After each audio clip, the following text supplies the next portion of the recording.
Bonjour à toutes et à tous, bienvenue sur Djahazi, le podcast du site d'histoire-géographie de l'Académie de Mayotte. Notre objectif est d'abord d'apporter un éclairage scientifique et pratique en interviewant des chercheurs, des enseignants, spécialistes d'une notion contenue dans les programmes d'histoire-géographie, de MC ou de spécialité. Djahazi, le podcast est ensuite le moyen pour notre discipline, dans une région géographiquement éloignée des grandes institutions scientifiques et culturelles, de garder une mémoire des entretiens donnés par les spécialistes. Jazzy le podcast se veut enfin un instrument d'auto-formation professionnelle conçu comme un écho des stages organisés dans le cadre du plan académique de formation. Aujourd'hui, nous avons l'immense honneur de recevoir Amélie Nuc. Amélie Nuc, vous êtes donc agrégée, docteur en histoire, vous êtes maîtresse de conférences à l'université Grenoble-Alpes, vous êtes directrice déléguée du LARA, le laboratoire de recherche historique Rhône-Alpes. Pour animer ce podcast avec moi, comme à l'accoutumée, Monsieur Clément Camouly-Lecran, professeur d'histoire-géographie, formateur académique et chargé de mission d'inspection. Alors, Amélie Nuc, nous vous recevons aujourd'hui donc pour évoquer un de vos thèmes principaux de recherche, à savoir l'histoire de l'Espagne contemporaine. Donc, pour débuter ce podcast, question traditionnelle, est-ce que vous pourriez nous présenter justement rapidement vos recherches et pourquoi avoir choisi le thème des enfants sous la période franquiste? Alors bonjour, à tout le monde et merci beaucoup, de l'invitation. Donc, en effet, bien que je sois, en poste, à Grenoble, je suis spécialiste, de l'histoire de l'Espagne, contemporaine, de l'histoire de l'Espagne durant la deuxième moitié du XXe siècle surtout. Et en effet, j'avais, réalisé une thèse de doctorat, soutenue en 2012 sur, les maisons de redressement dans lesquelles on tentait de rééduquer, des jeunes dangereux, ou en danger, pendant la période de la dictature franquiste, donc de 1939 à 1975. Pourquoi j'avais choisi, ce sujet-là? Ben, d'abord pour des raisons très peu scientifiques, parce que j'avais envie de voyager, en Espagne et de mêler mes 2 passions, les langues étrangères, et l'histoire. Et ensuite parce qu'il me semblait qu'observer la jeunesse irrégulière, enfin les marges de la société espagnole, pouvait nous renseigner sur, le fonctionnement de la société espagnole, sur ses marges de manœuvre, durant la dictature et pouvait renseigner aussi finalement sur la nature de la dictature elle-même. D'accord, alors question pour élargir, est-ce que vous pourriez nous dire justement en quoi l'encadrement de la jeunesse occupe-t-elle une place centrale justement dans les régimes dictatoriaux? Alors probablement parce que, la jeunesse est la génération qui est censée, incarner l'avenir et donc miser sur elle, c'est en quelque sorte, assurer le futur du régime, inculquer un certain nombre, de valeurs aussi, pour former, de nouveaux hommes, de nouvelles femmes. Après, les régimes, autoritaires, dictatoriaux n'ont pas forcément tous les mêmes modalités, d'encadrement de la jeunesse. Même si en l'occurrence, le modèle allemand, le modèle nazi, influence une partie des secteurs qui gouvernent en Espagne, par exemple, après la guerre civile. Et ce qui intéresse, les gens qui, en Espagne, sont, attirés par le modèle nazi, c'est en effet cette capacité à encadrer les masses et lorsque on encadre les masses, ben, on encadre les enfants, les jeunes, mais aussi, les hommes, les femmes, donc il faut voir l'encadrement de la jeunesse, dans des mécanismes plus larges, d'encadrement de la société et puis peut-être aussi avoir à l'esprit que c'est une question évidemment de degré, d'aboutissement, de contrôle sur la société plus ou moins total, mais que dans des régimes qui ne sont pas autoritaires, il y a aussi, plusieurs moyens d'encadrement et de formation, de l'enfance et de la jeunesse. Très bien, merci pour ces réponses. Alors, je me permettrai une première question. Euh, Aujourd'hui, l'Espagne est une monarchie et avant la période franquiste dont on va parler, c'était également une monarchie jusqu'en 1931, me semble-t-il. Est-ce que vous pourriez nous expliquer ce qui s'est passé en 1931 et pourquoi le roi Alphonse XIII est tombé? Et deuxième petite question, suite à cette monarchie, il y a eu l'instauration d'une république, une seconde république. Alors ma question, c'est pourquoi instaurer une seconde république alors que la première, 60 ans auparavant, n'avait même pas tenu 2 ans? Alors vous avez tout à fait raison, l'expérience républicaine est, dans l'histoire de l'Espagne, en général et de l'histoire, contemporaine en particulier, quelque chose de très, très, très marginal. C'est-à-dire qu'on compte, sur les doigts de 2 mains, le nombre d'années, d'existence de régime républicain, en Espagne, puisqu'il y a en effet, comme vous l'avez dit, un épisode, hein, vraiment une parenthèse, républicaine, au début des années 1870 en Espagne. Le 19e siècle étant un siècle à la chronologie, politique qui est compliquée à suivre, hein. Il y a de nombreux, coups d'État, d'intervention de militaires, notamment sur la scène, sur la scène politique. Mais, le régime, en effet politique, qui a prévalu, pendant le plus longtemps en Espagne, c'est le régime, monarchique.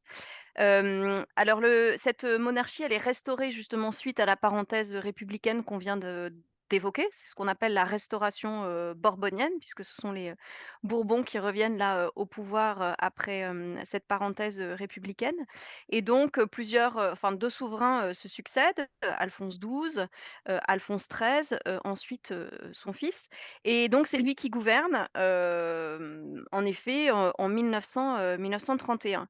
Alors ça a été un régime républicain un régime, monarchique pardon, jusque-là, mais qui a connu, je ne sais pas si du coup, les gens qui nous écoutent, le savent, une période dictatoriale. Le monarque était toujours, sur le trône, mais a eu lieu, ce qu'on a appelé la dictature de Primo de Rivera, donc qui dure de 1923 à 1931, qui est une période, autoritaire, hein, durant laquelle il y a à la fois un directoire d'abord un directoire, militaire, un directoire civil, donc avec, la volonté, voilà, de mettre en place, un régime fort, un régime nationaliste, un régime qui restaure, l'importance de la Castille, de l'État, central, l'importance du catholicisme. On renoue en fait à ce moment-là avec, ce on essaie de renouer avec ce qui a été finalement l'heure de gloire de l'Espagne. Parce que je crois qu'on ne peut pas parler de tout ce dont on va parler, aujourd'hui, sans évoquer en fait ce que les Espagnols ont qualifié eux-mêmes de désastre, colonial qui intervient en 1898, c'est-à-dire la perte des dernières colonies espagnoles, Porto Rico, Cuba et les Philippines. Et vraiment ça induit, dans une partie de la population, une nostalgie de l'empire, en fait, une nostalgie de l'Espagne, du siècle d'or, de l'Espagne de Charles Quint, de Philippe II, qui dominait, vraiment le monde. Et il y a toute une nostalgie, c'est une partie des élites et pas que des élites de droite, hein, des élites réactionnaires, de vouloir restaurer l'ordre et restaurer la puissance de l'Espagne. Et je pense qu'on ne peut pas comprendre le coup d'État, qui mène à la guerre civile de 1936 sans avoir ça, à l'esprit. Les militaires, sont convaincus que, le pays, sous un régime qui serait trop parlementaire, serait livré au chaos, le féminisme, la franc-maçonnerie, le judaïsme sont considérés comme des ferments de désordre. Donc la monarchie est toujours le régime qui prévaut, en effet, là, en 1931 et ce qui se passe, c'est que des élections municipales ont lieu au mois d'avril et finalement on assiste à une victoire triomphale, de candidatures républicaines, dans la plupart des grandes villes. Alors c'est une coalition, qui est assez large, hein, qui s'est constituée pendant la fin de la dictature de Primo de Rivera, qui va en gros, du PSOE, donc du Parti socialiste ouvrier, espagnol, à, quasiment, au centre gauche quoi, au centre droit, quasiment, passant par une myriade, de partis, républicains. C'est quelqu'un qui s'appelle Manuel Azaña qui est, à l'origine de cette coalition, qui est quelqu'un qu'on va retrouver, après, qui sera l'un des dirigeants, des dirigeants, républicains. Donc, une victoire majoritaire de candidatures républicaines, mais surtout dans les villes, pas, par exemple dans les régions les plus rurales de l'Espagne. Et en fait, à mesure que ces résultats commencent à être connus, le 12 avril, le 13 avril, bah, finalement, la nouvelle, se répand et le 14 avril, la République est proclamée, dans une localité basque, Aibar et ensuite, dans d'autres villes. Et finalement, même à Madrid, donc le drapeau républicain, est hissé, face à la foule en liesse. Donc on proclame la seconde République. Et finalement, que fait le monarque face à ça? Que fait, Alphonse XIII? Il comprend assez rapidement qu'un retour en arrière est impossible, sauf au prix d'un bain de sang. Et finalement, il préfère l'exil, plutôt qu'envoyer la troupe et faire en sorte, d'éviter, cette proclamation de régime. Donc c'est comme ça que est née la Seconde République. Alors elle va ensuite être, stabilisée, il y aura une assemblée constituante, la proclamation d'une constitution, l'adoption d'une constitution, mais c'est elle naît des urnes en quelque sorte, d'élections. D'accord, merci beaucoup. Donc 1931, on l'aura compris, donc c'est une année, charnière, hein, pour l'histoire, de l'Espagne, contemporaine et donc cette république, elle dure jusqu'en 1939. Moi cependant, j'ai beaucoup entendu parler de l'année 36 comme étant une année finalement extrêmement importante. On parle très souvent de 36-39, la guerre civile. On parle rarement de finalement 31-39.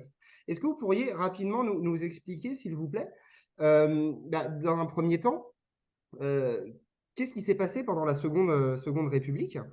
Quelles ont été peut-être les grandes réformes, les grands changements apportés par cette République? Et puis ensuite, beh, évidemment le coup de tonnerre de 36, comment on en est arrivé à cette année-là?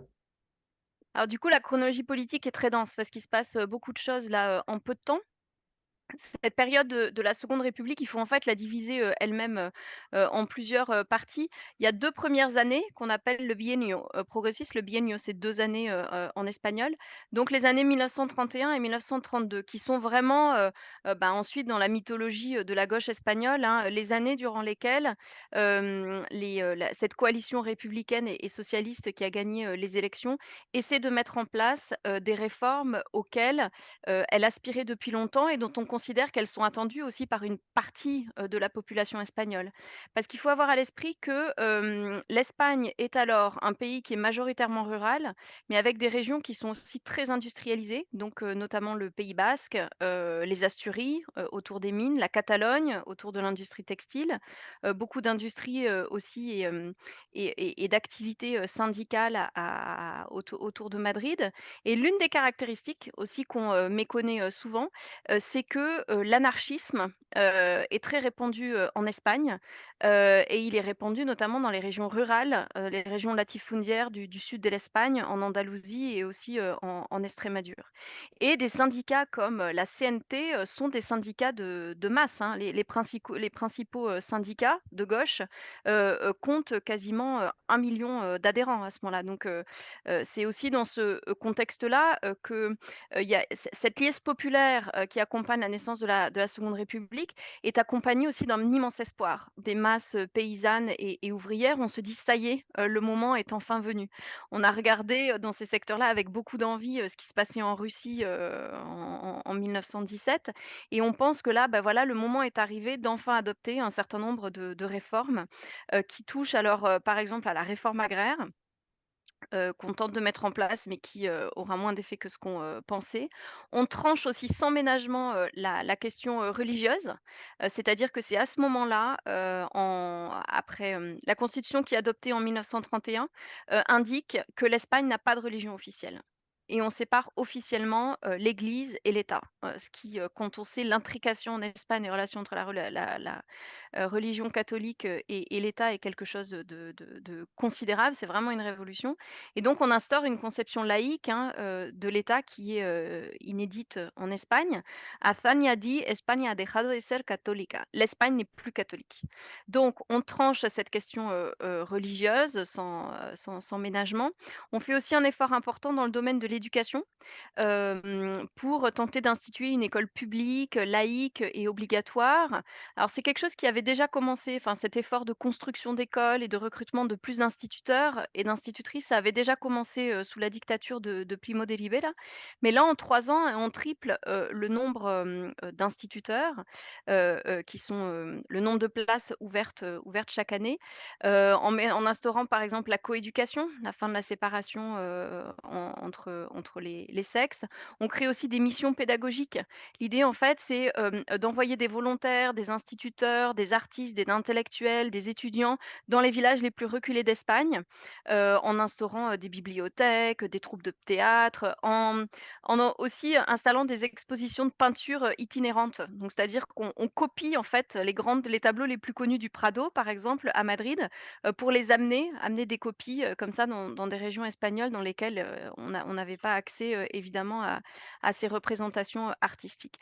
Donc il y a vraiment une croyance, une conviction très forte que le peuple, pour vraiment, être libre, doit être un peuple éclairé, un peuple éduqué, auquel on doit donner, des conditions, de vie minimales.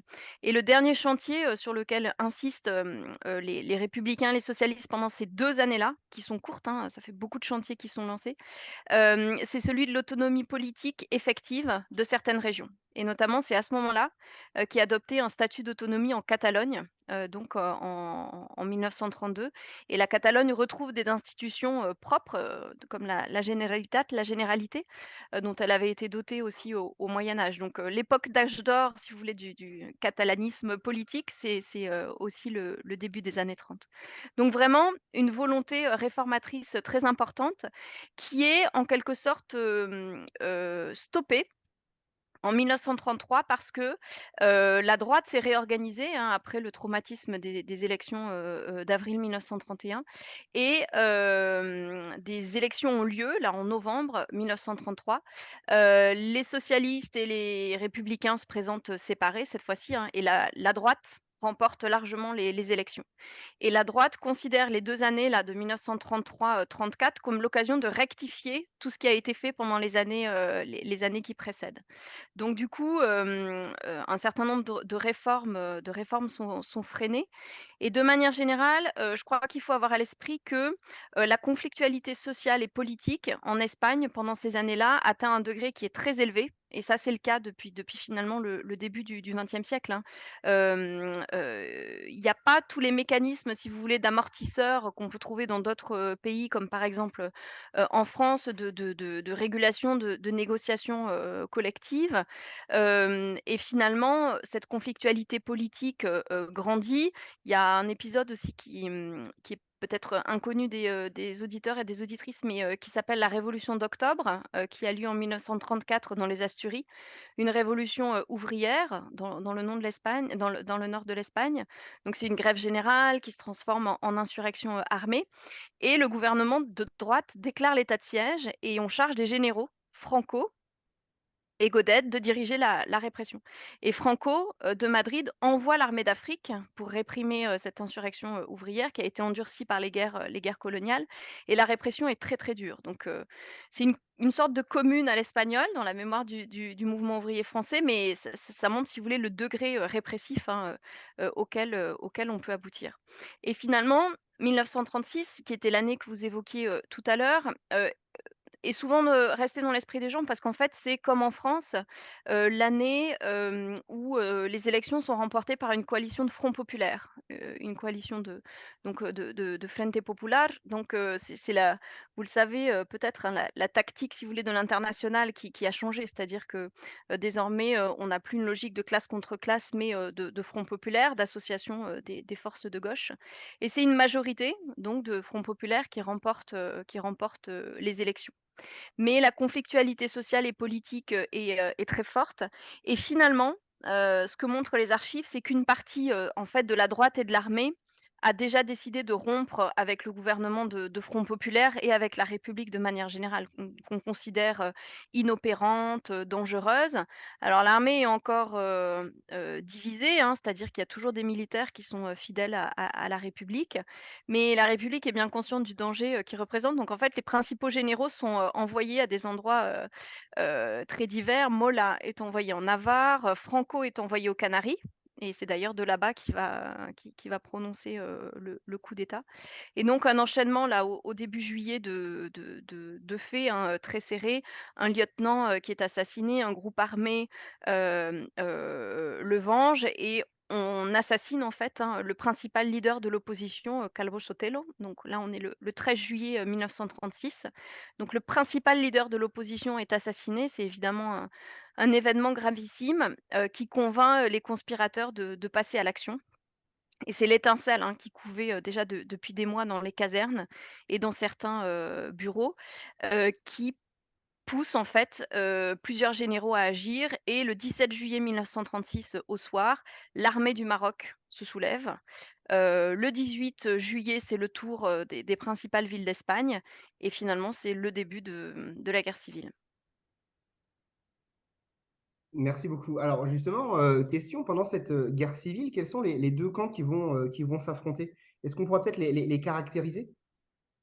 Hem, oui, alors il est toujours difficile de faire la part dans le cas de la guerre civile espagnole, du mythe et de la réalité parce que c'est vraiment, enfin moi je le constate souvent, avec les étudiants, et les étudiantes à l'université, s'ils connaissent quelque chose de l'histoire de l'Espagne, c'est vaguement la guerre civile, mais pas d'autres événements historiques que celui-là. Donc, s'il y a quelque chose en général qu'on connaît, c'est ça et aussi parce que, voilà, il y a énormément de représentations artistiques, littéraires, cinématographiques. Il suffit de regarder votre fond d'écran pour, pour s'en rendre compte, qui entoure, cet événement-là.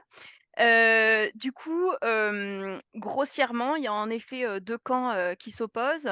Le premier camp, alors c'est il faut pas que je donne l'impression en fait que ces 2 camps sont homogènes parce qu'ils le sont, ils ne le sont pas et surtout celui qu'on pourrait, qualifier de camp républicain.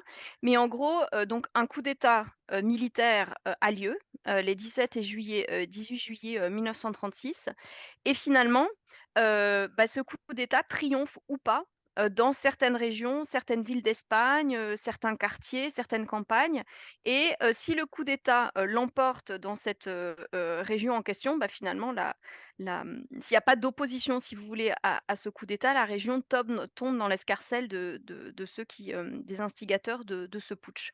Donc d'un côté, on a un camp, qu'on pourrait alors qui se qualifie de camp national qu'on pourrait traduire en français de nationaliste et dire grossièrement camp franquiste. Sauf que c'est un peu abusif de le qualifier comme tel au départ parce que Franco n'en prend pas la tête, tout de suite.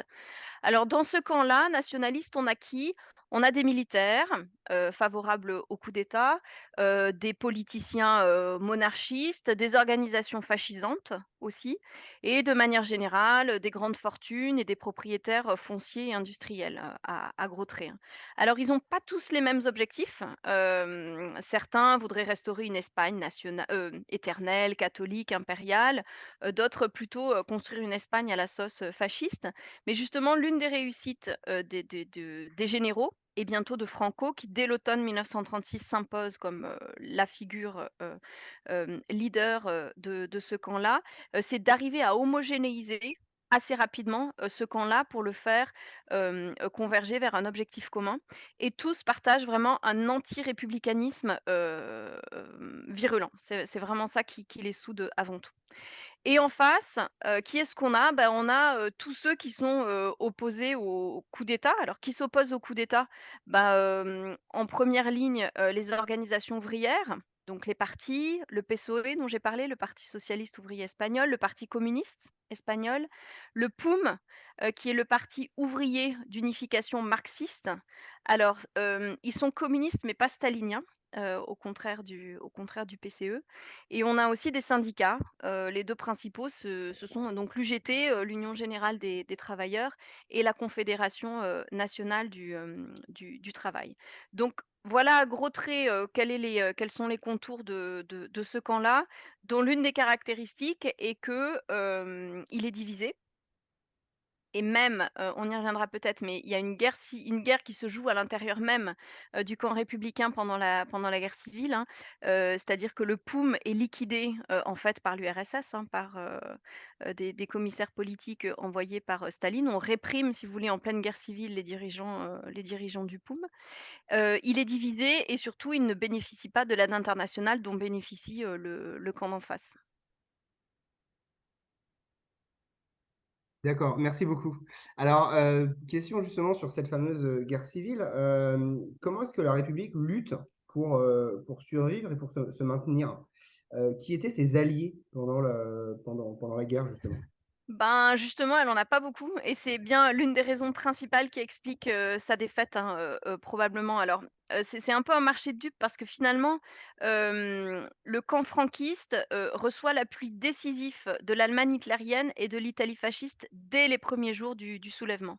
Et par exemple, on leur fournit suffisamment d'avions pour faire traverser dès le début du mois d'août, hein, 20 000 soldats qui sont en fait situés en Afrique du Nord et qui peuvent comme ça, traverser le détroit de Gibraltar et se retrouver, dans la péninsule.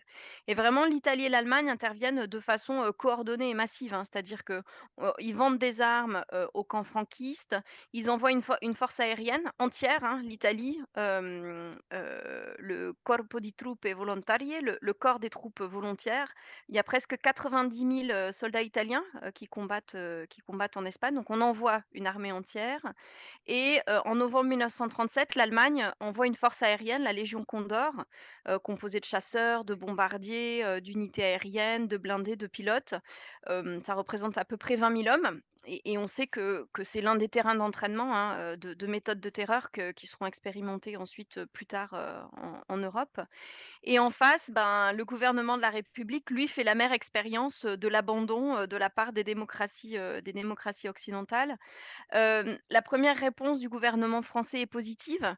C'est Léon Blum qui le préside, mais immédiatement, en fait, il doit se dédire, hein, face aux protestations de la droite, notamment et aussi parce qu'on est en 1936, on n'est même pas 20 ans après la fin de la Première Guerre mondiale, hein, donc engager la France dans une nouvelle guerre, c'est quelque chose qui fait peur, au gouvernement, français. Le gouvernement britannique, oppose un refus catégorique, hein, aux demandes du gouvernement, légitime et tout ça dans un contexte géopolitique où un pacte de non-intervention est signé par la France, l'Angleterre, l'URSS, le Portugal, l'Allemagne, l'Italie, mais qui n'est pas respecté, notamment par, la France et l'Italie et finalement, ben, sur qui la République, peut compter? Elle peut compter sur le Mexique, mais bon, qui ne peut guère prêter que son appui, diplomatique et l'URSS qui vient en aide, à la République espagnole en acceptant de lui vendre des armes et dès la fin du mois d'août 1936, hein, l'URSS accepte de vendre des avions, des chars, de l'artillerie, des munitions et envoie sur place aussi des pilotes. Les armes arrivent, enfin à la fin de l'octobre 1938, ce qui est décisif, pour éviter que Madrid d'ailleurs ne tombe pas entre les mains de Franco. Donc un soutien coordonné, massif, immédiat, de l'Allemagne et de l'Italie, du côté de l'Espagne franquiste, hem, qui n'est absolument pas, comparable avec, l'aide, que reçoit le camp, républicain qui est beaucoup plus, limité, beaucoup plus erratique et en général, qui consiste aussi, lorsqu'il s'agit de matériel militaire, en matériel de moins bonne, qualité. D'accord, merci beaucoup.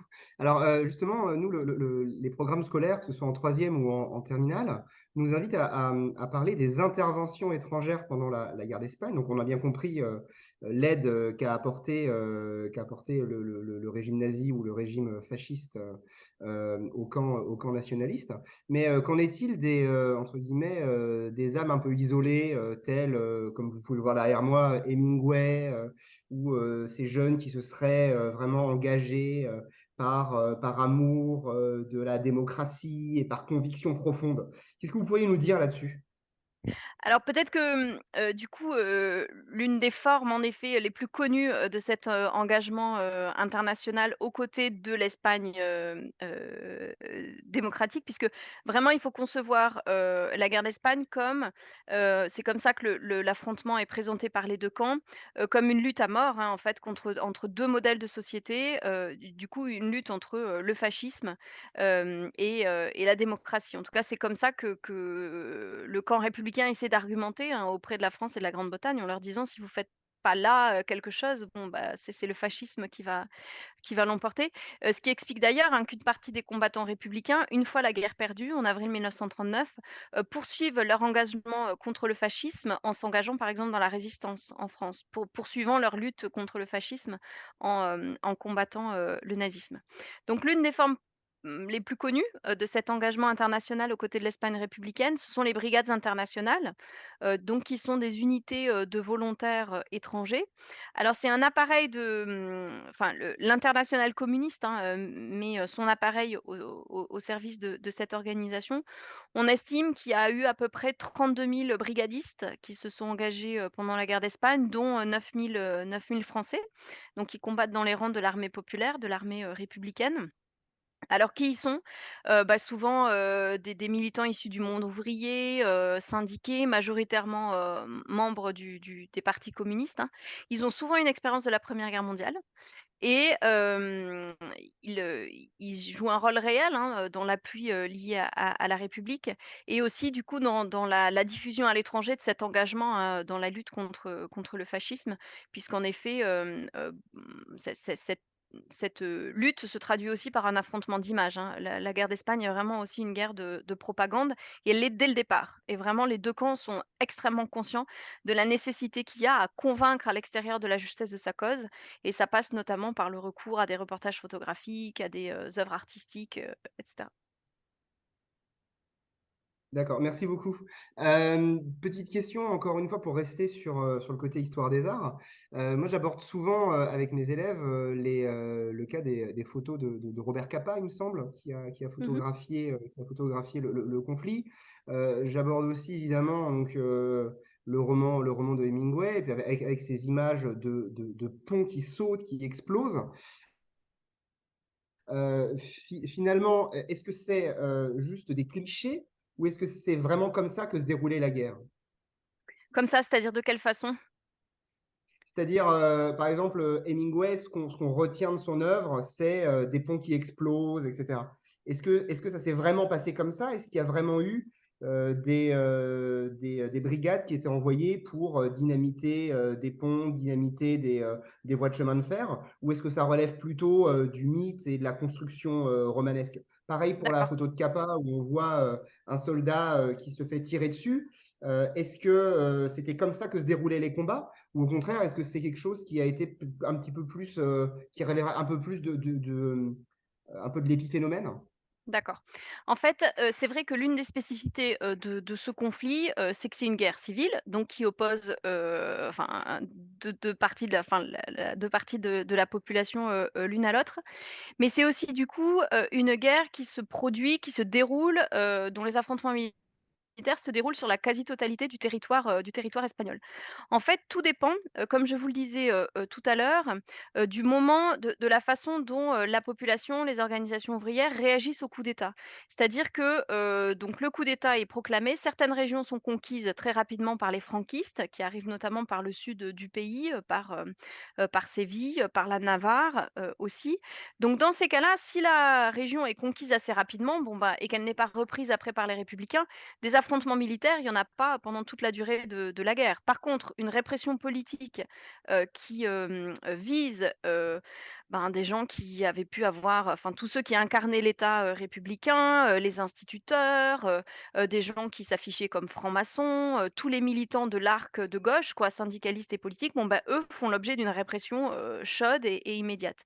Mais ces régions-là sont pas forcément des régions dans lesquelles, en effet, on aura des épisodes, guerriers, répétés, tout au long de la guerre.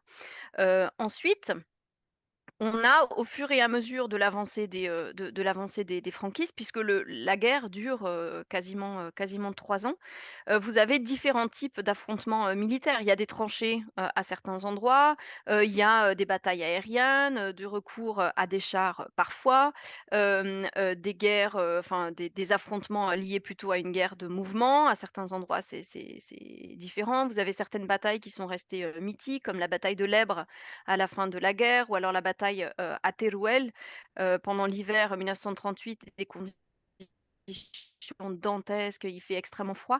Donc ce que vous décrivez, oui, a pu, effectivement exister, mais comme beaucoup d'autres, formes, d'affrontements, militaires, sachant que là, pour le coup, la disproportion des moyens est assez, flagrante. C'est-à-dire que, la République dispose de beaucoup d'argent, pour acheter des armes, mais le problème, c'est qu'on les lui vend pas.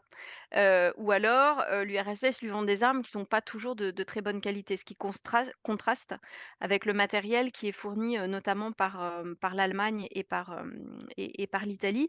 Et peut-être que justement, dans l'une des images, qu'on peut avoir, a priori, qui viennent à l'esprit, hein, de des formes qu'a pu prendre, la guerre d'Espagne, c'est aussi, le fait que les civils, sont, largement impliqués et victimes de cette violence de guerre. Et là, le fait archétypal, c'est le bombardement, de la ville basque, de Guernica, qui intervient, donc le Pays basque, on est là au nord de l'Espagne, le 26 avril, 1937. Donc fait majeur, hein, de la guerre d'Espagne qui a été, beaucoup, débattu, qui a beaucoup joué aussi dans la médiatisation du conflit, hein, par le biais d'une intense propagande des 2 côtés, d'ailleurs. Il s'agit de savoir combien il y a eu de victimes, qui étaient vraiment les responsables du massacre. La représentation par Pablo Picasso évidemment a aussi, beaucoup, joué. En tout cas, ce qui est clair, c'est que, le choix de Guernica n'a pas été fait au hasard, puisque, la ville de Guernica avait une valeur, symbolique très importante pour la population basque, puisque c'était, dans la ville de Guernica, il y avait un chêne, multicentenaire, hein, au pied duquel, les rois de Castille venaient prêter serment pour respecter, les fueros, les textes qui encadraient une forme d'autonomie, si vous voulez, du basque, depuis le Moyen Âge. Donc ça joue, c'est pour ça qu'on l'a choisi. Alors après, on a beaucoup débattu, on s'est dit: «Mais est-ce que vraiment, l'ampleur du bombardement, correspond à l'importance stratégique qu'avait la ville?» Alors, c'est le moment, hein, où, il y a une contre-offensive républicaine là, en haut du Pays basque. Donc du coup, on veut couper la progression, républicaine, ça joue. Il y avait aussi une usine d'armement, probablement. Mais reste que la débauche, de moyens qui sont, mis, en œuvre est réelle, hein. C'est-à-dire que la ville, ça compte quelques milliers d'habitants, hein, la ville de Guernica, c'est vraiment pas grand-chose, à ce moment-là. Elle est bombardée par 44 avions, de la légion, Condor, allemande, heu, 13 avions de l'aviation, légionnaire, fasciste italienne, le bombardement dure, environ, 2h30 avec plusieurs vagues, différentes. Donc, on essaie, si vous voulez, c'est aussi un essai, technique, hein. C'est notamment à ce moment-là qu'on essaie le premier tapis de bombes, le premier bombardement où on alterne des bombes explosives et des bombes incendiaires, pour bombarder la population civile. On est un jeu le jeu c'est un jour de marché, hein, ce jour-là. Hem, donc là encore, on a beaucoup débattu de savoir quel était l'objectif réel de ça. Visiblement, l'un des objectifs prioritaires, c'était de tester du côté des nazis de nouveaux matériels de guerre et du côté, franquiste, on était d'accord pour tenter de démoraliser, le plus possible la population civile. Merci beaucoup. D'ailleurs, population civile, qui, pour beaucoup, fuit l'Espagne, Mmh. notamment, se réfugie, en France. Il me semble qu'un camp de concentration d'ailleurs a été ouvert, sur le territoire national, juste à la frontière, il me semble? Oui, alors plusieurs, il y a maintenant, cette histoire de la retirada, de la retraite, d'une partie de la population, civile, espagnole, en France est désormais, mieux connue. Aussi dans le débat, public, en France. On estime qu'il y a donc là, on est en fait à la fin de la guerre civile, hein, surtout, c'est-à-dire que les troupes franquistes progressent de plus en plus. Le territoire républicain se réduit comme peau de chagrin, notamment, autour de la Catalogne. La Catalogne, c'est la région, frontalière, hein, de part et d'autre des Pyrénées, avec la France. Donc, bah, une partie de la population civile est poussée vers la frontière, franchit la frontière, sauf que donc là, on est à peu près au début de l'année 1939. Février-mars 1939, et le gouvernement français est pas du tout content, de voir arriver comme ça des hordes, de femmes, d'enfants, de combattants, qui sont en train de fuir la défaite et de fuir la répression. Là encore, les travaux des historiens et des historiennes montrent qu'il faut replacer ça dans, le temps plus long, des politiques mises en place par la Troisième République, de gestion des étrangers, indésirables. Et finalement, on met à profit soit des camps qui existaient déjà, soit on en crée des nouveaux. Et en effet, les plus connus, sont ceux qui sont, installés sur des plages, situées, enfin des plages du Roussillon, hein, par exemple la plage la plage de Barcarès. Et on connaît ça aussi parce qu'il y a eu un certain nombre de reportages photos qui ont été faits, là-bas. Et donc la population, les prisonniers sont parqués, en effet dans des camps, sommaires. Ils sont gardés par des gendarmes français. Et sur la plage, bah, vous avez, 3, 3 rangées de barbelés, hein, et puis la dernière, c'est la mer, par laquelle, on ne peut pas fuir. Donc des conditions d'hébergement, très sommaires. Et aussi, enfin, les gens sont désemparés parce qu'il y a évidemment pas d'issue. On espère pouvoir revenir en Espagne, mais en effet, la défaite de l'armée républicaine en avril 1939 rend ça, assez rapidement, illusoire. Et bah, on connaît la chronologie, hein. Après, en septembre 1939, c'est le début de la Seconde Guerre mondiale. Et ces Espagnols-là, qui sont considérés comme des rouges, par Franco, mais aussi, en bonne partie par le gouvernement, français, seront jugés aussi, de façon, très suspecte. Parce que, non seulement ils sont étrangers, mais en plus, ils sont communistes, ils sont anarchistes, ils sont socialistes. Et donc c'est considéré comme un ferment de désordre intérieur. Et une partie d'entre eux, comme je vous le disais, s'engageront, du coup dans la résistance française. D'accord. Alors, dernière question, puis après je vais laisser la parole à mon collègue. Le 1er avril 39, et malheureusement, c'est pas une blague, le général Franco, du coup, remporte la guerre civile et instaure du coup, sa dictature qui va durer jusqu'en 1975. Comment s'est effectuée cette transition entre alors, république, même si c'était une république qui était un peu à bout de souffle et qui se concrétisait davantage dans la guerre civile, et justement ce régime dictatorial? Ben, c'est pas vraiment une transition, c'est-à-dire qu'en fait, parce que vous disiez tout à l'heure que la Seconde République se terminait en 1939, mais en fait, ça dépend des endroits. C'est-à-dire que dans les zones qui sont, directement conquises, par les franquistes, bah, la République, elle est morte dès 1936, ou en tout cas, il y a une autre forme de pouvoir qui s'oppose, terme à terme à la République. Et vraiment, là, la guerre civile espagnole, c'est aussi l'affrontement de 2 modèles politiques, de 2 visions de la société. Et on a 2 systèmes parallèles, si vous voulez, qui coexistent en fonction des zones. Et pour en revenir à mes travaux, j'avais vu, combien pendant la guerre civile, bah, vous avez des maisons de redressement, enfin des systèmes de prise en charge, de la déviance, juvénile. Vous en avez en fait 2 dans chaque ville, enfin si vous voulez en fonction des camps. Donc le 1er avril 1939 sanctionne la défaite de l'armée dite rouge, c'est-à-dire de l'armée, républicaine. Le régime républicain était parvenu à se maintenir au pouvoir, hein, dans les zones qui n'avaient pas été conquises par les franquistes. Et donc là commence une vaste entreprise législative, hein, de liquidation, de tout l'héritage républicain, d'épuration, de répression politique extrêmement sévère vis-à-vis de tout ce qui ressemble de près ou de loin à, des socialistes, des communistes, des anarchistes, des féministes, des francs-maçons, des juifs, des instituteurs, des libres penseurs, si vous voulez tout ce que je vous, décrivais, de l'œuvre réformatrice, hein, de la Seconde République en 1931-1932, c'est ça qui est visé. C'est-à-dire, tout ce qui ressemble de près ou de loin, au progressisme, au parlementarisme, à la démocratie, à tout ce qui est considéré un peu dans la perspective de Vichy, hein, aussi, en France comme, ce qui finalement a mité, l'autorité de l'État, l'ordre, la puissance, de l'armée, de la tradition, de ce que doit être véritablement la famille. Tout ça est liquidé et les opposants sont sévèrement pourchassés.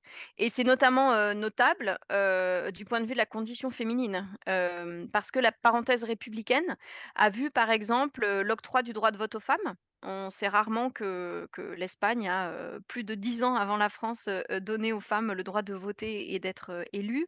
C'est aussi le moment, là, le début de la Seconde République, où on légalise le mariage civil, et où on autorise le divorce. Donc ça a pu représenter, une forme d'émancipation pour un certain nombre de femmes. Et alors là, vraiment le début du franquisme et de la dictature, c'est un retour de balancier, véritablement dans l'autre sens. On estime qu'une femme doit être pieuse, modeste, que son rôle doit se cantonner au foyer, c'est à elle d'élever les enfants. On limite les possibilités qu'elle a de travailler. Donc vous avez raison, c'est à la fois une défaite militaire, mais c'est aussi vraiment l'avènement d'une autre vision de la société et ce que l'Espagne, doit être et en effet, bon, le régime évolue un peu, sourd un peu, la croissance économique de la fin des années 50, des années 1960-1970 fait évoluer la société. Mais comme vous l'avez dit, la dictature se termine en 1975 parce que Franco meurt dans son lit, pas parce qu'il y a un mouvement, révolutionnaire, de quelque sorte que ce soit. D'accord, merci beaucoup. Alors, du coup, oui, je vais reprendre un peu la main. J'ai entendu parler depuis le début, on a parlé encadrement de la jeunesse, dictature, camp de concentration. Est-ce que le régime franquiste, est-ce que c'était un régime totalitaire? Alors c'est une vaste question que vous me posez là et il faudrait, je pense, 1 heure de podcast pour y répondre de façon, nuancée et circonstanciée parce que c'est vraiment l'une des questions, qui a le plus occupé, les historiens et les historiennes, c'est-à-dire qualifier la nature de ce régime-là. Est-ce qu'il s'agit, d'un régime, autoritaire? Est-ce qu'il s'agit d'un régime dans lequel il y a quand même une forme de pluralisme politique? Puisque on dit souvent qu'il y a plusieurs familles franquistes qui ont gouverné. C'est-à-dire que des fois l'Église catholique avait plus de poids, des fois c'était la Phalange, le parti unique, des fois c'était, les technocrates de l'Opus Dei, des fois c'était les militaires. Donc, certains, de façon un peu provocatrice, ont pu considérer que c'était là une forme de pluralisme. Est-ce que c'était un régime fasciste? Par exemple, ça c'est l'une des questions qu'on s'est, beaucoup, posées. Alors certains ont dit que c'était plutôt un régime fascisant, fascistoïde, c'est-à-dire qui emprunte, certaines formes, par exemple, au fascisme italien. Est-ce que c'est un régime qui ressemble au régime nazi, par exemple? La grande différence, même s'il y a une appétence, hein, comme je le disais tout à l'heure, de la phalange du parti unique, pour le nazisme, le critère racial est absent, dans le cadre, dans le cadre de l'Espagne et finalement, la proximité avec le fascisme italien est plutôt plus grande, notamment en raison de l'importance de la religion catholique, toujours, en Italie. Donc les syndicats, enfin le syndicat, unique, en effet est inspiré par l'Italie. Ce qui est certain et puis en fait, c'est dur aussi de répondre à votre question parce que ça dépend de quel endroit on se place. Vous voyez? Quel est l'observatoire qu'on choisit? Moi, ce dont je me suis rendu compte, par exemple, en étudiant les maisons de redressement, espagnoles, c'est que, l'importance de l'Église catholique est cruciale. Et moi, ce que je constate, dans la façon dont les jeunes, rebelles, sont pris en charge, c'est que ce qui importe avant tout, c'est la moralité. C'est-à-dire que les parents soient mariés, à l'église, que les enfants soient baptisés, qu'ils aient fait leur première communion et finalement l'appartenance politique des parents est moins cruciale que ça. Donc de mon observatoire à moi, ce que je vois, c'est un État, réactionnaire et un État profondément, catholique et catholique très conservateur. L'Église catholique, en fait, étant traumatisée par ce qui s'est passé pendant la guerre civile. Il y a eu dans le camp républicain, des massacres de religieux. Environ 7 000 religieux, sont morts pendant la guerre civile et vraiment on sent que les congrégations religieuses qui s'occupent des maisons de redressement, craignent, le retour de ces rouges. Vous voyez? Celui qu'on craint, c'est l'ouvrier rouge tapi qui viendrait prendre sa revanche, en quelque sorte et vraiment le but de la répression politique, c'est d'annihiler, d'exterminer le virus rouge, c'est-à-dire de faire en sorte que ce qui s'est produit pendant la Seconde République et le Front populaire n'advienne jamais, à nouveau. Certaines personnes qui travaillent sur la phalange accentueront eux plutôt sur les caractéristiques fascistes, vous voyez, fascisantes du régime. Et encore ce que je vous dis doit être nuancé en fonction du moment où on regarde, le régime. Parce que de 1939 à 1975, c'est long, c'est presque 40 ans. 40 ans, c'est beaucoup, c'est 2 générations, vous voyez, de vie des Espagnols quasiment. Donc, le régime est pas le même non plus en fonction de la période, que l'on considère. Ce qui est sûr, et c'est peut-être la chose qu'il faut garder à l'esprit, c'est que c'est une dictature, du début à la fin, dans laquelle il y a pas de, liberté, d'expression, il y a pas de liberté d'association, il y a pas de liberté de se syndiquer, dans le syndicat, qu'on veut. De toute façon, il y en a qu'un, il y a que les syndicats officiels et c'est un pays dans lequel vous n'avez pas droit le droit d'être d'accord contre ce que, la doctrine, officielle, au risque de votre vie. D'accord, merci beaucoup, pour cette réponse synthétique, hein, sur cette question qui aurait pu être développée, plus longuement comme vous l'avez dit. Alors, je voudrais vous interroger aussi sur justement comment dire? Le rôle de l'Espagne pendant la 2 Guerre mondiale et le rôle de Franco. l'Espagne se déclare non belligérante pendant la Seconde Guerre mondiale, et pourtant Franco, je crois, envoie la division Assoul pour aider Hitler sur le front de l'Est. Il propose son aide pour réparer les bateaux allemands. Alors, quelle est la position de l'Espagne durant la Seconde Guerre mondiale? Et question annexe, quels étaient les liens justement du régime franquiste avec les autres régimes totalitaires qui étaient l'Italie de Mussolini et l'Allemagne d'Adolf Hitler? Alors en effet, la position alors peut-être que pendant la Première Guerre mondiale, l'Espagne était restée neutre. Là, la position de l'Espagne pendant la Seconde Guerre mondiale est en effet, pas très, facile à analyser aussi parce que, Franco n'est pas très clair. Le plus évident, étant donné le soutien massif, hein, que l'Allemagne et l'Italie apportent dès le début, au camp, des militaires insurgés, ça aurait été, de soutenir, de s'engager auprès de l'Allemagne et de l'Italie. Mais non, quand la Seconde Guerre mondiale éclate, la position de Franco, c'est la neutralité. Sa position, c'est: «On entrera en guerre simplement quand la victoire allemande paraîtra, inéluctable». Et en octobre 1940, Hitler et Franco se rencontrent à Hendaye, dans le train au Pays basque français, dans le train, spécial du Führer. Et alors Hitler n'accepte pas les exigences de Franco qui sont quand même relativement élevées. C'est-à-dire que Franco voudrait le détroit de Gibraltar, le Maroc français, l'Oranais en Algérie, au prix, si vous voulez, de son engagement dans la Seconde Guerre mondiale. Alors l'Espagne n'entre pas, en guerre. De toute façon, la situation économique et militaire de l'Espagne à la fin de la guerre civile est tellement désastreuse, que le pays aurait peut-être même été plus une charge, qu'autre chose pour l'Allemagne. En tout cas, pas du tout une aide, décisive. Néanmoins, vous avez raison, la ferveur de Franco et d'une partie de son entourage, hein, de la partie, fasciste de son entourage, pour le régime nazi s'incarne, dans la création de ce qu'on a appelé la División Azul, la division bleue. Et en effet, l'Espagne envoie, dans le cadre de l'opération, Barbarossa, en 1941, une division tout entière, à peu près, 47 000 combattants qui luttent sur le front, russe, à qui on promet des conditions relativement, avantageuses. Et c'est voilà l'incarnation, si vous voulez, du soutien, de l'Espagne à l'Allemagne nazie. Et ce qui est intéressant, c'est que cette période-là, de 1939-1942, ça correspond aussi à la période de fascisation la plus grande, du régime franquiste. Le beau-frère de Franco, qui s'appelle, Ramón Serrano Suñer, a beaucoup de pouvoir à ce moment-là. Il est ministre des Affaires étrangères et il a des liens très étroits, lui, avec, l'Allemagne nazie. Et c'est, si vous voulez, dans cet entourage-là, et dans celui de la Phalange, que les liens sont les plus étroits avec l'Allemagne, et avec l'Italie. Les liens sont relativement, sont étroits aussi avec Salazar, hein, avec qui, Franco, entretient, de bons rapports. Et de fait, la dictature franquiste partagera un certain nombre de points, communs avec le régime portugais. Salazar lui permet par exemple, à plusieurs moments pendant la guerre civile, de passer par le territoire portugais, si vous voulez, pour rentrer, en Espagne par, d'autres endroits et prendre à revers, l'armée républicaine. Donc des rapports, qui a priori idéologiquement, vous voyez, font que ce sont des rapports, qui peuvent être relativement étroits.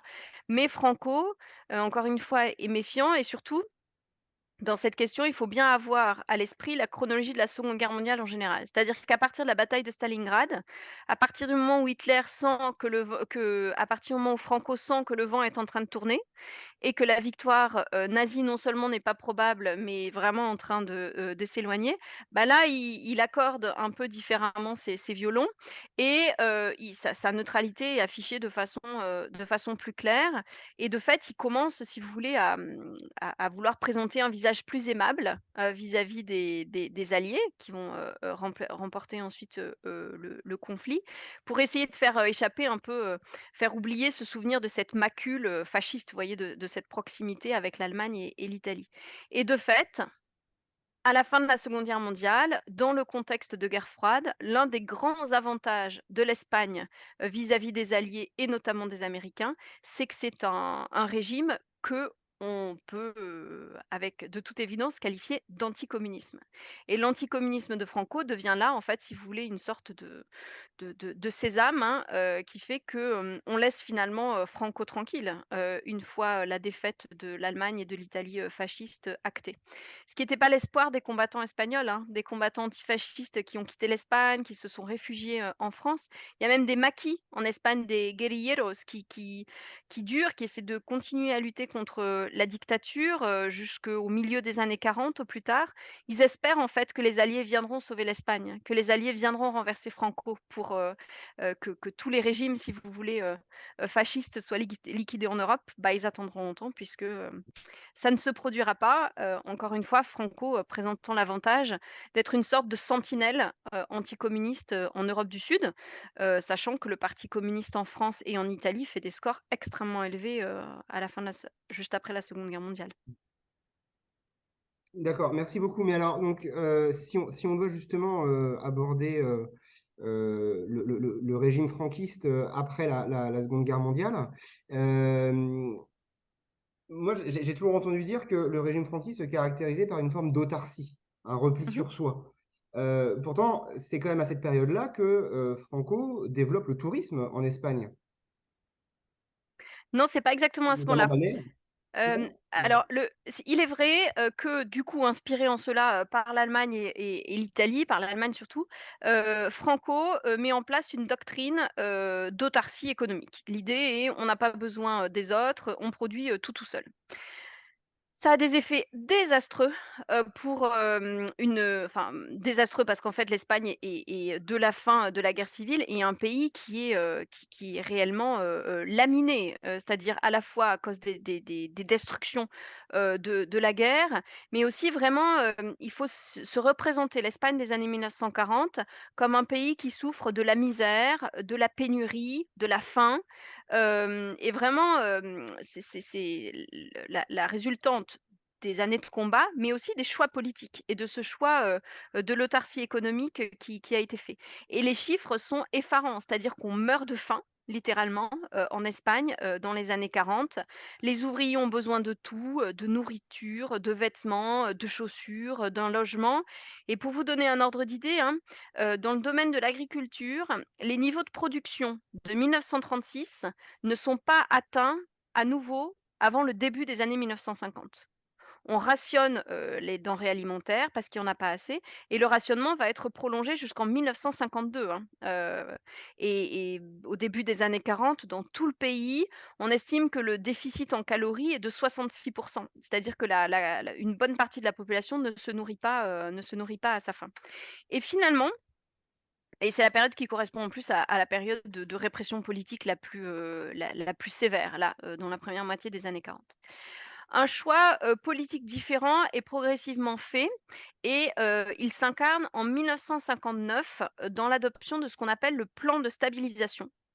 Le plan de stabilisation, il est adopté, aussi parce que désormais sont plus, influents, les technocrates de l'Opus Dei, alors qui sont des catholiques, hein, mais qui pensent que, il faut, si vous voulez, réformer l'État, le rationaliser, rendre les processus les plus, efficaces et reconnecter en partie, l'Espagne, aux circuits, économiques, internationaux.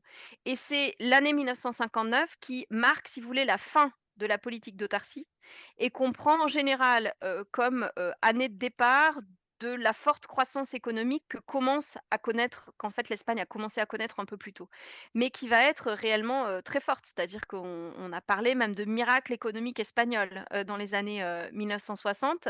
Le produit national brut, augmente de 7, enfin un taux de croissance de 7 par exemple en 1962. Il y a que le Japon qui a, un taux de croissance aussi élevé. Donc là, pour le coup, il faut distinguer ce qu'on appelle le premier franquisme, vous voyez, les années 40 et 50 et les années, 60 et 70 qui, vous avez raison, sont marquées par une croissance économique forte, par, une reconnexion de l'Espagne, dans les circuits, commerciaux économiques internationaux et en fait, c'est pas tant enfin ce qu'on considère aujourd'hui, c'est que ce miracle économique, il est pas tendu aux choix politiques faits par Franco, qu'en fait, il y a un effet de rattrapage, si vous voulez, de toute la croissance économique que l'Espagne n'a pas connue pendant les années des 30 glorieuses, quoi. C'est-à-dire qu'elle connaît en concentré, si vous voulez, sur 2 décennies, des phénomènes qui sont assez, communs ailleurs. Et l'une des raisons pour lesquelles, en effet, l'Espagne voit sa situation économique, s'améliorer, c'est le tourisme, avec une arrivée massive de touristes européens, sur les plages, notamment, espagnoles, et aussi, l'économie s'améliore, en raison de l'arrivée de ce qu'on appelle les remesas, c'est-à-dire, l'argent que renvoient les émigrés, qui sont partis travailler à l'étranger. Parce que suite à la misère, bah, que connaît le pays, un exode rural très fort, il y a des migrations très importantes, très amples, des campagnes vers les villes et de l'Espagne vers la Belgique, la Suisse, l'Allemagne, la France. La France a connu une immigration espagnole forte liée à la guerre civile, une immigration politique, et là aussi, une immigration, économique. Donc tout ça, hein, c'est des rentrées de devises, qui permettent en effet de rattraper le retard économique considérable, qu'avait, accumulé l'Espagne. Donc ce que vous disiez, est vrai, mais ça correspond plutôt à 2 moments différents. Vous voyez, le moment Lethargie, c'est plutôt, les années 1940 et 50, et ensuite, la croissance économique et les années d'or du tourisme, c'est plutôt les années 1960 et 1970. Merci beaucoup. Alors, vous en avez parlé tout à l'heure, justement, sur la fin du régime franquiste. L'héritier, finalement, c'est Juan Carlos, le roi. Alors, comment on peut expliquer justement déjà, comment on peut expliquer ça et comment on peut expliquer justement cette proximité avec ce régime autoritaire? Alors, en fait, il est pas roi tout de suite, Juan Carlos. Il est en fait désigné, par Franco comme l'héritier. C'est Franco qui, décide d'en faire son héritier. On est là à la fin des années 1960, 1968, 1969. L'Espagne n'est pas à proprement parler une monarchie, sous la dictature de Franco. En fait, il y a pas de constitution, il y a des lois fondamentales, 8 ou 9, je ne sais plus, qui organisent le régime, mais Franco commençant à vieillir, il se rend compte qu'il faut en effet, penser à la suite. Alors, à qui? Qui serait à même, de lui succéder? Je vous rappelle qu'en 1931, le roi est parti, Alphonse XIII. Mais du coup, il a fait sa vie en exil, il a eu des enfants, ses enfants, se sont, mariés, et il a eu un fils qui s'appelle Juan de Borbón, Jean de Bourbon, qui s'est établi notamment au Portugal et qui a lui-même eu un fils, qui est celui dont vous parlez, Juan Carlos, qui, vous le savez peut-être, est toujours vivant et est le père du roi, du souverain actuel de Philippe, VI. Donc, Juan Carlos est éduqué à une éducation, militaire, à une éducation, aristocratique, et donc Franco décide, d'en faire son protégé et opte pour le petit-fils d'Alphonse XIII plutôt que pour son fils, parce que ça aurait pu être Jean de Bourbon, qui, aurait été désigné comme héritier. Et Juan Carlos n'est pas c'est pas lui qui gouverne, hein, c'est encore, c'est Franco qui, continue à incarner, la quasi-totalité des pouvoirs en Espagne, jusqu'en 1975. Mais en quelque sorte, on le prépare, Juan Carlos. Il est, désigné comme héritier, et progressivement, on l'habitue lui à l'idée, et que, c'est lui qui, prendra les rênes, ensuite. Et Franco meurt le, 20 novembre, 1975. Alors il est vieux, il est malade, il a la maladie de Parkinson.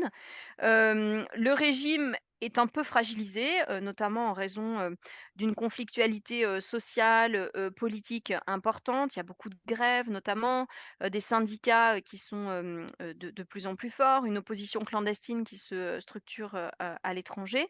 L'ETA aussi, au Pays basque, commet, de plus en plus, d'attentats qui sont, dont certains, visent désormais directement les représentants de l'État, espagnol, au Pays basque et ailleurs, même.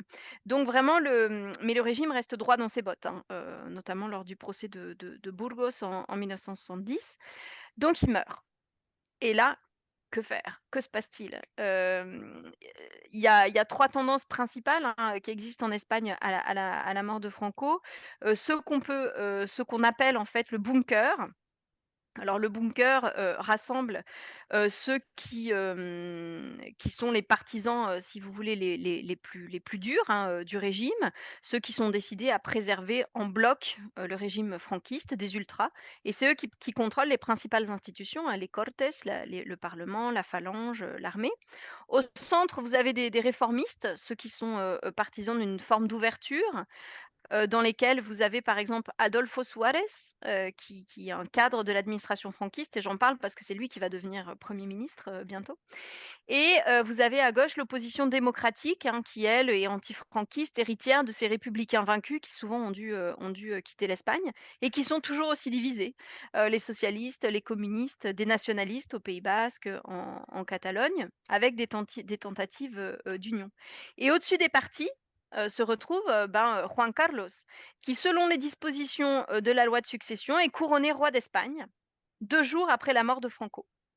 Donc on est le 22 novembre 1975 et devant les Cortes, devant le parlement réuni, il prête serment et on a des vidéos de ce moment-là. Il est avec sa femme, avec ses 3 enfants, et donc il prête serment sur les lois fondamentales du régime. Donc il s'engage, si vous voulez, à faire en sorte de perpétuer le régime, et de toute façon, il apparaît comme quelqu'un d'assez fade, dont on considère qu'il va vraiment être que le simple héritier de Franco, et de fait, il n'a pas d'autre légitimité, hein, que celle d'avoir été, désigné par, Franco. Mais en secret, il a opté, depuis longtemps pour la réforme, en fait.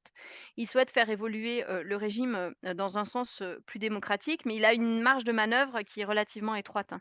Et cette période qu'on qualifie de transition, démocratique là, qui est une période de quelques années, est vraiment une période très tendue en Espagne. Il faut vraiment pas en avoir une vision, téléologique, c'est-à-dire, se dire: «Il était forcé que la démocratie, soit proclamée». Vraiment, ça se joue à pas grand-chose. Juan Carlos se révèle habile, il est soutenu, aidé par celui qui l'a nommé, 1er ministre, Adolfo Suárez, et la transition se fait de la ley à la ley, de la loi, de la loi à la loi. Il y a un processus de réforme qui se met, en place, hein. Il y a pas de révolution. On pactise, si vous voulez, avec chacune des 3 tendances dont je vous ai parlé, tout à l'heure, le bunker, ceux qui sont favorables à l'ouverture, et aussi l'opposition, démocratique. On négocie avec l'opposition démocratique, en 1977 par exemple, le roi considère qu'il ne peut pas y avoir de démocratie, espagnole sans légaliser le parti communiste, par exemple. C'est-à-dire que pour lui, s'il y a une liberté, politique, il faut que tous les partis soient autorisés. Or, légaliser le parti communiste en Espagne en 1977, c'est pas rien, hein, parce que c'est l'ennemi contre lequel, on a pu combattre pendant la guerre civile, hein, contre lequel une partie de la population a combattu. Et le dirigeant, du parti communiste, qui s'appelle Santiago Carrillo, est présent en Espagne de façon clandestine, hein, depuis, l'année, 1976, et Juan Carlos négocie donc avec le PCE la légalisation du parti contre la renonciation à la République et l'acceptation de la monarchie. Donc le PC accepte, hein, qu'il y aura pas de république en Espagne. Il accepte de soutenir la monarchie, c'est ça la condition de son existence. Et progressivement, dans ces années-là, on démantèle la phalange, on proclame la liberté d'expression, de manifester, de se réunir, de se syndiquer, de faire de la politique. Donc il y a toute une éclosion, vous voyez, sociale et politique, de partis politiques, de concerts de chanteurs catalans engagés.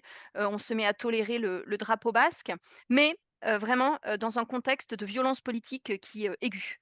C'est-à-dire que l'extrême gauche, l'extrême droite, les groupes nationalistes sont très présents, dans les rues, hein. Il y a des attentats, il y a des morts, notamment, en 1977, et il faut vraiment avoir conscience que la peur et la violence pèsent sur le processus de transition, démocratique.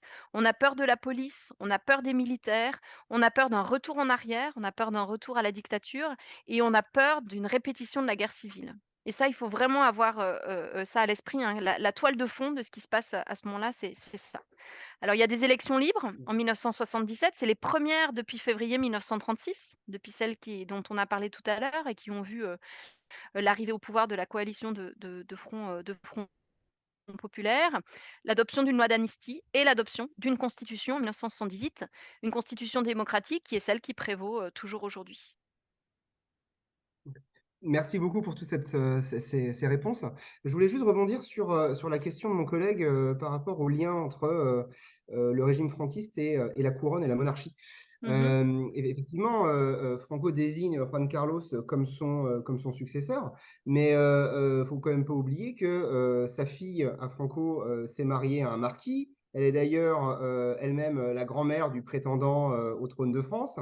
Sa femme, Carmen Polo, a été quand même élevée à la dignité de Grande d'Espagne, mais leurs descendants ont très récemment été dépouillés, entre guillemets, de leur titre de noblesse en 2022. Euh, Comment justement expliquer ça, ces liens très forts, familiaux, du coup, avec la monarchie, et en même temps, aujourd'hui, une forme de rejet par le pouvoir en Espagne? Alors par le pouvoir qui est le gouvernement socialiste, hein, de Pedro Sánchez, ce qui explique, beaucoup de choses, qui en effet a une politique, beaucoup plus volontariste en la matière, hein. C'est-à-dire qu'il y a ce que vous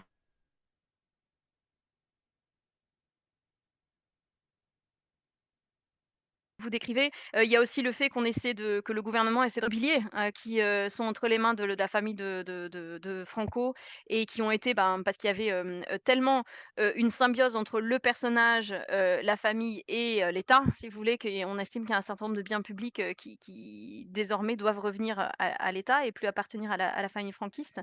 Donc ce que vous décrivez est vrai, c'est le résultat d'une volonté politique, hein, de la gauche espagnole, d'avoir, de rompre un certain nombre de choses et d'adopter des mesures, symboliques et peut-être que celle qui a été la plus symbolique, hein, c'est le fait de retirer, le cadavre de Franco, de l'endroit où il se trouvait, c'est-à-dire, du Valle de los Caídos qui est alors comment décrire ça? Là, sans image, c'est compliqué, mais c'est un immense, mausolée, mémorial qui est situé, pas très loin du palais de l'Escorial, tout un programme, le palais, vous savez de Philippe II, donc on est pas très loin de Salamanque, à une centaine de kilomètres de Madrid environ et donc c'est un mausolée qui a été une basilique qui a été construite dans la colline, notamment par des prisonniers, politiques qui y ont souvent laissé leur vie, qui est surmontée d'une immense croix qui a été gérée par une congrégation, religieuse pendant, très longtemps et j'y suis allée il y a longtemps et j'avais été quand même très impressionnée. Alors l'endroit est très intimidant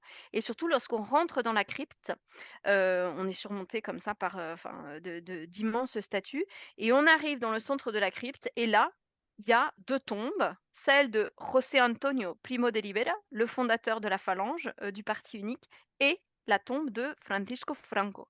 Et moi, lorsque j'y suis allée, c'était, au milieu des années, 2000 voilà, voilà, c'est gigantesque, au milieu des années, 2000 et la seule mention, qui était apposée à côté de la tombe de Franco, c'était CJ, l'ancien chef de l'État espagnol, pas plus.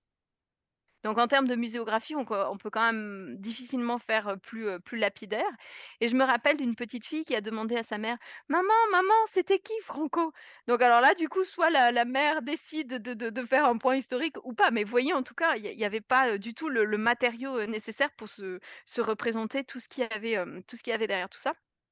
Et si vous voulez, donc le gouvernement, espagnol, socialiste a décidé en effet de transférer, la dépouille de Franco. Alors ça a été tout en évidemment ça a déclenché, tout un pataquès en Espagne parce que jusqu'à il y a pas très longtemps, hein, les nostalgiques du franquisme se réunissaient là même sur les marches du bâtiment là que, notre collègue a mis à l'image, le 20 novembre 1975, le jour de la mort de Franco, qui était aussi le jour où avait été assassiné José Antonio Primo de Rivera en plus, donc vous voyez toute, la mystique qu'il y a autour de ça. Donc ça si vous voulez, cette question-là permet, de tirer, de façon, plus longue le fil rouge, bah, de la question de la présence dans la société espagnole actuelle de la mémoire, en fait, de la guerre civile et du franquisme, qui, est encore une mémoire, un sujet débattu, émerge souvent, dans le débat public, notamment depuis l'arrivée, enfin la naissance d'un parti d'extrême droite, donc le parti, Vox, qui, dont le Santiago Abascal, l'un des dirigeants et d'autres, a un discours, révisionniste, enfin de ce qu'a été la dictature, franquiste et revalorise un certain nombre d'aspects, alors, bah au moins c'était une société d'ordre, au moins les choses filaient droit, au moins, les rôles masculins et féminins étaient, beaucoup plus clairs, donc il y a aussi toute une, je pense que ça coagule avec aussi tout un mouvement de résistance, à cette prise de conscience très forte qui s'est faite en Espagne il y a 10 ou 20 ans autour des violences, de genre, comme on les appelle là-bas, des violences, conjugales. Donc du coup, tout un discours autour de la masculinité, du passé, de la fierté nationale, qui puise en partie, aux sources de la dictature franquiste. D'accord, merci beaucoup. Alors, une dernière petite question pour ma part.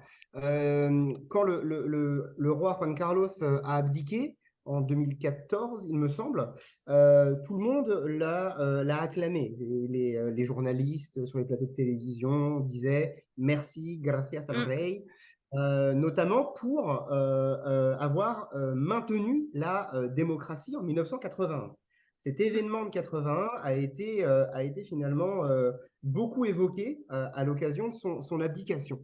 Est-ce que vous pourriez nous raconter un peu ce qui s'est passé et pourquoi justement est-ce que le roi Juan Carlos est encore aujourd'hui considéré comme celui qui a permis disons, la survie de la démocratie en Espagne? Oui, sachant que son image a bien changé, hein. Enfin, si vous suivez, Il a été très écorné heu, récemment. voilà, si vous suivez l'actualité espagnole, là, justement, El País, le journal, espagnol en parle puisqu'à Mhm. intervalles réguliers, à cette période de l'année, il revient en Espagne pour participer à une course, de voiliers, dans le nord de l'Espagne. Mais sinon, il est émigré désormais, enfin, il est persona non grata, en fait. Il est dans la péninsule arabique parce que son fils, ne veut plus du tout, si vous voulez, que, lui et la monarchie soient entachés, par les scandales qui ont entouré en effet, enfin la fin de son règne, son abdication avec, l'histoire d'un un scandale, il était allé, faire un safari, en Afrique australe. Il s'est cassé la hanche là-bas, on s'est rendu compte ce que ça avait, coûté. Il a entretenu de nombreuses maîtresses, probablement de l'argent non déclaré, donc son image est très, très écornée, alors qu'en effet, il a longtemps été présenté comme le sauveur, enfin, à la fois l'instigateur et ensuite, le sauveur de la démocratie espagnole. Alors c'est vrai en partie, hein, ce que je vous disais, c'est-à-dire le choix qui est fait, en 1975 après la mort de Franco, le pari de la démocratie, c'est en bonne partie lui qui le fait, hein, et qui arrive à le mener à bien alors qu'on n'attendait pas du tout, cette envergure, politique, de sa part. Et en effet, ce qui se passe, aussi alors je vous mets un lien, parce que la vidéo, est quand même assez, hallucinante. Alors, de quoi s'agit-il? On est, en janvier, enfin, au début de l'année 1981.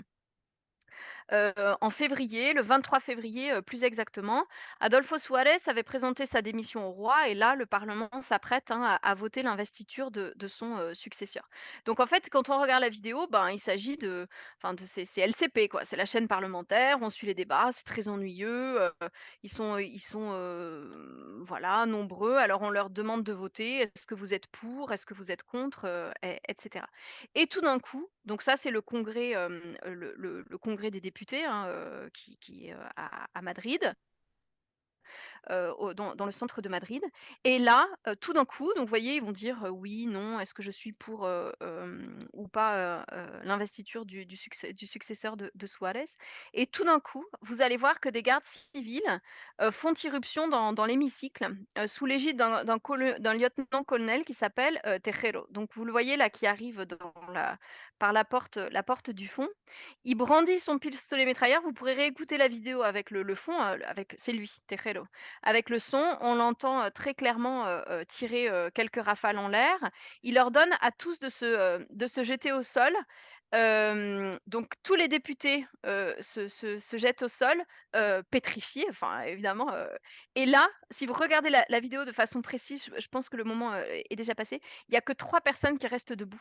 Et d'ailleurs, c'est ce qui a fait l'objet d'un roman de Javier Cercas qui a intitulé un roman «Anatomie d'un instant», où justement il s'intéresse à ces 3 personnes qui restent debout. C'est-à-dire tout le monde se couche, terrorisé par ce qui se passe, sauf Suarez, le Premier ministre, le ministre de la Défense, qui considère qu'il reste le supérieur hiérarchique de ceux qu'il a, là, en face de lui et Santiago Carrillo qui, je vous l'avais dit tout à l'heure, est le leader du PCE et qui en a vu d'autres. Vous voyez, il a fait la guerre civile, il y a c'est pas lui qui va se coucher devant des militaires et c'est incroyable parce que, là, c'est retransmis à la télévision. C'est-à-dire qu'on est en train les Espagnols, s'ils le suivent, sont en train de suivre les débats, parlementaires. C'était retransmis en direct, hein et Tejero prend en otage, les parlementaires et le gouvernement, en attendant à l'arrivée de renforts puisque l'idée, c'est en effet de provoquer un coup d'État, et que les militaires prennent le pouvoir. Pendant ce temps-là, le roi, multiplie les appels téléphoniques, hein, pour convaincre, les officiers, de lui rester, fidèles et il enregistre au milieu de la nuit, un message télévisé qui est diffusé ensuite dans toute l'Espagne, dans lequel il désavoue les putschistes, dans lequel il réaffirme sa loyauté, inébranlable, hein, à la Constitution et dans laquelle il s'engage à défendre la légitimité démocratique et du coup, Clément, ce que vous soulignez, c'est ça, c'est l'incarnation de ce moment-là. C'est-à-dire d'un roi qui, au milieu de la nuit, les traits tirés, ben, décide, de prendre, fait et cause pour la démocratie contre les militaires, putschistes et vraiment, son action a été décisive. Il apparaît comme, celui qui sauve, la démocratie et ce qui lui permet de gagner énormément, aussi en légitimité et suite à cette tentative de coup d'État, hein, avortée donc, il y a des manifestations en Espagne, hein, qui rassemblent plusieurs millions de personnes. Heu, les Espagnols étant, enfin, prenant conscience du fait que la démocratie a un prix. C'est-à-dire que, la dictature est tombée, mais ce qu'on craint toujours là, c'est le retour en fait de la guerre civile et de la dictature. Merci beaucoup. Merci. Alors, dernière question de ce podcast qui aura rien à voir avec notre sujet pour le coup. Je voulais juste, ça c'est mon côté varois qui va ressortir. Vous avez participé à l'écriture d'un chapitre d'un ouvrage qui s'appelle L'épicerie du monde, la mondialisation par les produits alimentaires du XVIIIe siècle à nos jours, qui était sous la direction de Pierre Singaravello et Sylvain Venner. Vous avez écrit un chapitre sur l'huile d'olive. Alors, est-ce que vous pourriez, de Mmh. manière très condensé, hein, évidemment, nous résumer finalement en quoi ce produit s'inscrit dans les phénomènes de la mondialisation.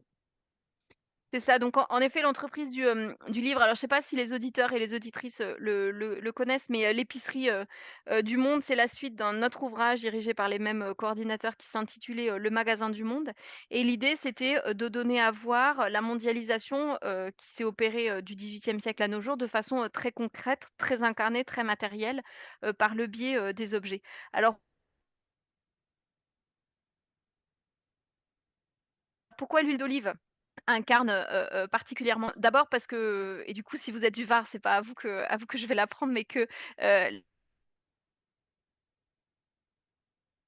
l'huile d'olive a une dimension mythique, hein, des lentilles. Il y a d'huile que d'olive, c'est-à-dire que oleum en latin, ça signifie, déjà, huile d'olive, donc c'est un élément essentiel, du mode de vie dans tous les milieux sociaux. On s'en sert pour éclairer, on s'en sert pour cuisiner, pour oindre les athlètes, pour fabriquer des fards, donc c'est vraiment quelque chose de très répandu, mais qui disparaît ensuite pendant, une partie pendant le Moyen Âge et pendant une partie, de l'époque moderne. C'est réservé à des classes sociales beaucoup plus, élevées et à partir de l'époque moderne, hein, dans le bassin méditerranéen, l'huile d'olive circule à nouveau, beaucoup, notamment en raison de la demande des fabriques de savon, qui sont, situées à Venise, à Savone, à Gênes et à Marseille aussi, qui s'imposent véritablement au XVIIe. Et alors du coup, je fais comme ça, la personne spécialiste de l'huile d'olive, mais pas du tout, j'ai tout appris en devant, rédiger cet article et j'ai notamment découvert, que, au XIXe siècle, l'huile d'olive est utilisée certes dans l'alimentation, mais aussi, elle permet d'éclairer des lampes, des phares, de lubrifier des machines. On s'en sert beaucoup, dans l'industrie, et dans l'industrie textile aussi. Et ce qui est intéressant, c'est que, de nouvelles opportunités apparaissent pour l'huile d'olive avec les migrations outre-Atlantique, en Amérique du Sud et en Amérique, du Nord, d'Italiens, d'Espagnols, de Portugais et de Grecs qui sont tous habitués à la consommation de l'huile d'olive. On est là à la fin du 19e et au début du 20e siècle et donc du coup, ça entraîne, une forte demande, hein, une extension des zones de culture de l'olivier en Espagne, par exemple, mais pas seulement. Et ce qui est intéressant, c'est que, aux États-Unis ou en Amérique latine, à Buenos Aires, par exemple, ben, si vous voulez, les industriels, qui se servent voilà, du marketing, de la publicité, jouent sur cette image méditerranéenne de l'huile d'olive. Alors qui est un peu, surfaite parce que des fois on vante, comme une huile d'olive espagnole, en fait, une huile d'olive qui vient du Portugal, hein. Mais en tout cas, on essaie de faire jouer dans la mémoire des immigrants, hein, la mémoire du pays et de tout ce que l'huile d'olive, suggère. Alors l'Espagne a une région encore, très forte désormais de culture intensive, de l'olivier notamment, en Andalousie. Mais du coup, je ne sais pas vous en tant que Varois quelle image, vous en avez, mais j'ai appris en fait que, en Provence, dans les Alpes-Maritimes, on a progressivement abandonné en fait, au XXe siècle la culture de l'olivier à cause notamment de la concurrence de l'huile d'olive, d'Afrique du Nord. Mais donc on s'est centré sur une culture plutôt de qualité, hein, à partir des années, 1970 et la première AOC, en 1994, concerne l'huile de Nyons.